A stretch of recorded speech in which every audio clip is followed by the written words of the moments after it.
Hey everyone, it's Clint. Welcome to Sweetcast. I wanted to make a Saturday morning video here on this article that everyone and their mother has talked about, um, because I think I have some different points to make.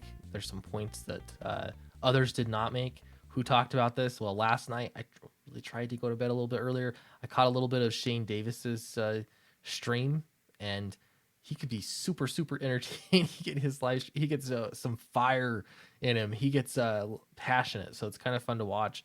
But he had some opinions on this. Your boy Zach and Ethan Van Sciver were streaming together, and a very long stream yesterday, and they talked all about this article and had some great points. But I still, I think I have something to offer here that other people are not talking about. One of those things is, who is crowdfunding for? Who is it good for? And the other thing is social regulations. I think that's what I'm going to term. I'm going to coin the term social regulations. So we're going to talk about that. First, though, Fatal is on Indiegogo right now. We're 2 or 3 backers away from $62,000. Really close. If you like to go against the grain, you know, we made $10,000 in like a matter of 5 days last week, which was amazing. But we've extended the campaign, and now we're right back into sort of the mid-campaign grind. It's kind of funny how that happens. So if you want to back it, it's a great time to back it. Help us get to 62,000, and that'll help us reach the next leg of the journey. And if you've already backed the book, but you want to support more, a t-shirt is a great way to do it. Back a t-shirt and enjoy. All right. That wasn't too long, right? That wasn't terrible. We do have a stretch goal. I'm going to post a stretch goal. We're going to upgrade all the printing. I'm just going to do it all in one stretch goal. So it's going to be like, we're going to pimp the book in one stretch goal. That's what's going to happen. All right. So should major publishers and creators be crowdfunding comics alongside independent DIY creators? The answer is, if they want to, sure. Okay, so first, I have those 2 points I want to cover. I already mentioned who is crowdfunding for, who is it good for, and 2, social regulations. But first, there's one myth, and that myth is that once a platform takes on larger creators and it's showcasing bigger names, that platform is only going to cater to those big names, and the small names are going to go by the wayside, and you can be poor and never make comics again, so on and so on and so on. What this is it's fear. This is where jealousy comes from. This is why people get so rabid and angry when you'll see one person succeeding, and then it's inexplicable. Everyone else gets angry. Not everyone else, but select people will get so upset, and that's because they somehow think that success means that they themselves are not as successful. You know, one person's success minimizes another person's success. The truth is that that's not really how it works. You might not be the big star of the show, but it doesn't make your book, your campaign, any less successful when there are these major successes out there. Think about this for a moment. Is YouTube a good platform for small YouTube creators because there are big corporations that also have YouTube channels, and there are also big names like PewDiePie, for example? Does that make YouTube a lesser platform for someone like me who has got, 5,500 subscribers? Of course not. The answer is that makes YouTube a better platform. It makes it a premium platform. It makes it the place to be. If you have big names that are using your platform is better. It brings more people to that platform. It makes more people know about your platform. Everything about it is better. Everything. As long as you can still use that platform too. The moment that Kickstarter says we're only going to let Keanu Reeves, we're only letting celebrities use crowdfunding here, that'll be a sad day. That's not going to happen. Don't even worry about it. It's not going to happen. What's going to happen now is a bunch of Keanu Reeves fans are going to buy some comic books through a crowdfunding site. They're going to say, That was kind of fun. I want to do more. I'm going to start getting a little bit more into this crowdfunding comic stuff and see what else is out there. That's a good thing. That's a very good thing. Okay. For everybody, that is a good thing. So if that's first off the list. We got that myth figured out. Second, who's crowdfunding good for? Crowdfunding is fantastic. It does not get enough credit for what it does. And here's why. If you're a small creator, I've got 3 groups I'm going to tell you about. One group, if you're a small creator, crowdfunding is fantastic because it minimizes to the extreme the risk that you're taking. You don't have to spend as much money to start up your thing as you would otherwise. If you're making your very first book, you could probably, I tell people about $1,000, give or take. You could invest out of your own money in order to get enough artwork to make a campaign look pretty good, to launch it and then get the rest of the funding that you need. That is as opposed to if you want to make a graphic novel or even a 20-page comic, you're going to be spending a lot more money, thousands of dollars, in order to make that happen. So it minimizes risks for small creators. It gives you exposure on a prestige platform that has celebrities on it, and big campaigns. It's the equalizer. It lets you get published. Whereas places, Marvel, DC, Image, they're not going to give you a deal. They're not going to give you a shot. This is your first time. Crowdfunding is fantastic for you. Excuse me. Now, what about mid-size publishers? There are publishers, I don't know, like it covers a wide variety. I would consider myself one of those. I'm on my 3rd campaign. I've done it 3 times successfully. I'm growing, and the biggest thing that I'm looking at here is how do I scale? Scaling is one of the most difficult things to do in business in any industry. Some industries more so than others. Scaling can be very hard.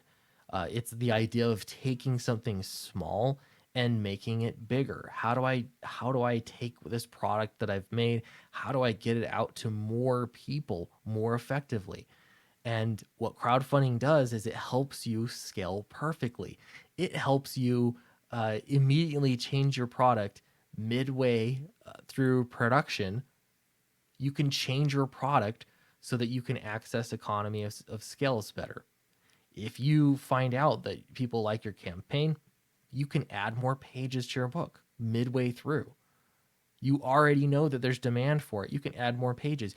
You can change whatever you want. You could pimp the shipping stuff like we're going to, or the printing features like we're going to do. There's a lot of stuff that you can do to up your game all of a sudden. And when you do that, that means that now you can scale. That's a big deal. Well, I felt like I kind of missed something there, but yeah, we're on the same page. You can scale. That's a big deal. So what about big companies? This is the 3rd group. Major companies, what can they do with crowdfunding? Why is it so great for them? Because they have a pre-order system now. They have a pre-order system that's very public. Everyone can see how much money they're pulling in. They get news. It has now become an event. They can do PR surrounding it. Whereas normally you're launching a product, sort of quietly. You're launching a book. Well, it came out this Wednesday. Here it is. Now crowdfunding. Now all of a sudden it's an event. People are buying it. You can show off a little bit. You can make the news. And it's minimizing your risk. Now, in each of these instances that I have described, as far as publishers go, it is minimizing your risk. That's huge. That's a big deal. That is good all around. Point out one point in any of this that was negative. It's not there. It is positive in every one of these instances. All right, so we covered that. So last but not least is the point I wanted to make on the rules, social regulations. So you get into the article and you got Kamala Zahn, or whatever her name is. She was fired from Kickstarter after starting a union there and creating new social rules that everyone had to follow. Okay, that's what it comes down to. So she was fired over that. So in this case, now after she's fired, she's returned from the grave to create more rules for everybody. And you have to live by these rules in order to use crowdfunding. Why? I I sure as heck don't know. I have no idea why. But there are many people that are going to listen to her. Now think about for a moment the game of chess.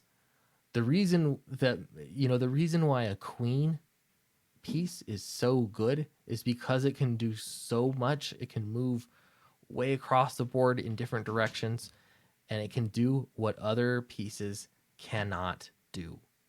That's why. So in those rules, you can thrive. You can thrive by not following those rules. If they tell you that you can only make, a certain amount of money, you need to make a pie chart, and once you fill up that pie, you're finished. You can't make any more. You can break that rule, and it's gonna be freeing.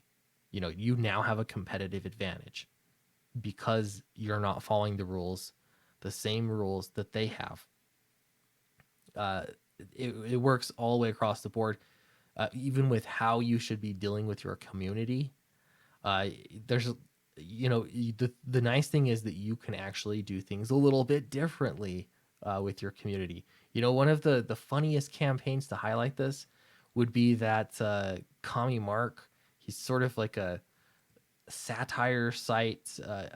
He's just funny. A satire YouTube channel, I guess, but he's got a crowdfunder up and he has like the not chromium cover. He thrives in his comic book being subpar, like Soviet level creation. It's really funny. But the fact that he's doing that and making he's sort of mocking the whole thing, that's what's so appealing about it. That's his selling point because he's going the opposite direction. He's not following the same rules in a very intentional way. That's hilarious, and that's why I backed his book. For just one example, there are many others out there, but all of these rules, they're you should celebrate them because it only makes things better for you. It is taking out the competition because they're going to try and follow these rules of engagement when you just don't need to do that. Okay, so yeah. Basically, too, you have here Scott Snyder is really happy to be following the rules. He says, I would definitely do a Kickstarter in the future, but the campaign alone has really funded beyond what I had hoped. The writer explains, so we're good to be able to get this book going and have 5-6 issues in the can, which is when you start to see returns. After 5 or 6 issues, they see returns. Okay, so now they can finally start making money, and that's the big thing is they don't want to let people know that they're making money until they're making money after the fact. So yeah, they've covered their costs. I think they've already made some profit, but they want to minimize that. Why? I don't know why. That's just how it is. Anyway, so that's my video. Appreciate you for listening. Let me know if you have any thoughts. Did I miss anything about this article? It's been a good conversation piece because everyone seems to disagree with it so much. Don't forget to back Fatal. It's on Indiegogo right now. And my rules of engagements are make a better book than you're going to get anywhere else in comics.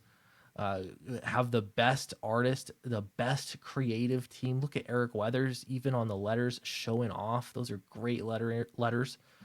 And kick some butt. So check it out. Help us get over 62,000, and I will see you in the next video.